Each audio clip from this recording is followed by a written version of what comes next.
Shit, I got in a fight the other day and my hand still hurting me. I got in a bare knuckle fight the other day and my hand, I wish I had my gloves on.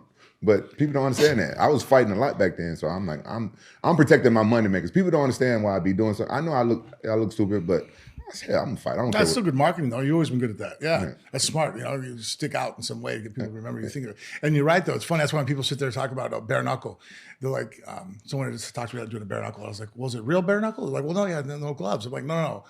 Bare knuckle is not wrapping your back of your hand and your wrist. That's not bare. You know, what I see now, like it's not bare knuckle. That's just that's like gloveless boxing. It's like, okay, that's gloveless. Yeah. They're not wearing a glove, but their hands are taped up. There's no tape over their knuckles. I'm like, who gives a shit? You reinforce their hands. I mean, those are bricks they're getting hit by. That's worse, way worse than a real fight. Wait, I understand the concept of wrapping your hands makes the wrist stronger and the hand stronger, but you don't consider that still bare knuckle because they're technically. I understand what he's saying, but technically your knuckles are bare. But no, it's not the same. And then they don't want that. Trust me having no tape on my knuckles isn't what's protecting my hand. It's the fact that the bones now are reinforced so that you can imagine like if I'm jousting you. If I hit you and the stick folds and snaps, well, that's where all the kinetic energy exited at, right? It doesn't go through the person, doesn't go through me. It went through. That's what happens when people hit their hands against somebody. You know, you got 26 bones in the hand, the metacarpals will crush. And so then that's where the energy goes. If you can reinforce those to where now when I hit you, that's not the weakest point. The kinetic energy doesn't disperse through there. It goes through to the object I'm hitting.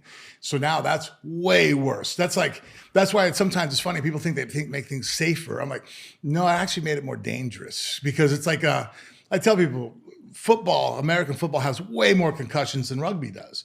But if you think about it on the surface, people go, oh man, those guys are tackling each other with no helmet, no shoulder guards. I'm like, well, yeah, I'd rather be tackled that way too. I don't want some guy with a helmet and pads on because he's going to leave his feet. That energy is still coming at me. Just now he feels safe and protected. He can go ahead. Now he's a living projectile. So same thing when I tell people bare knuckle, I'm like, hey, if we're really going to fight bare knuckle, no tape from the wrist down to my fingertips. So that way the hand's bare. And you're going to get a lot less knockouts. People aren't going to. That's why you used to have those boxing matches. Oh, they're 150 rounds. I'm like, well, no shit. They're aiming very selectively. They're not just throwing with raw and abandon.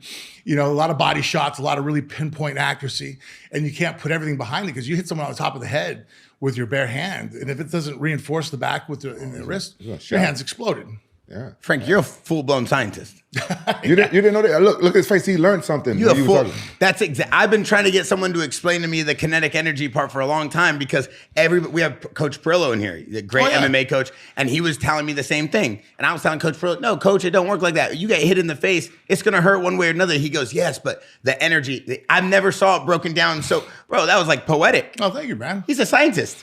You didn't know that? Stop glazing our guests now. Stop what? Stop glazing the guests, bro. No, I didn't. No, you got the Krispy Kreme glazed donuts are over there for you. I didn't bring them for him. You asked me to bring you 4 Krispy Kreme glazed donuts?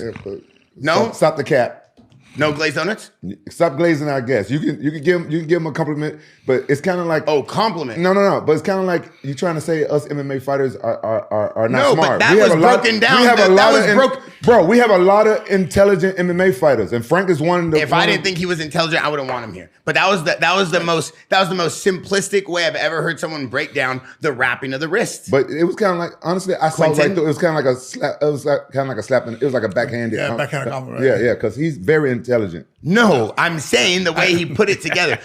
This is the problem with you. You bully me when you have other heavyweights and light heavyweights in the room because you know you could take me now.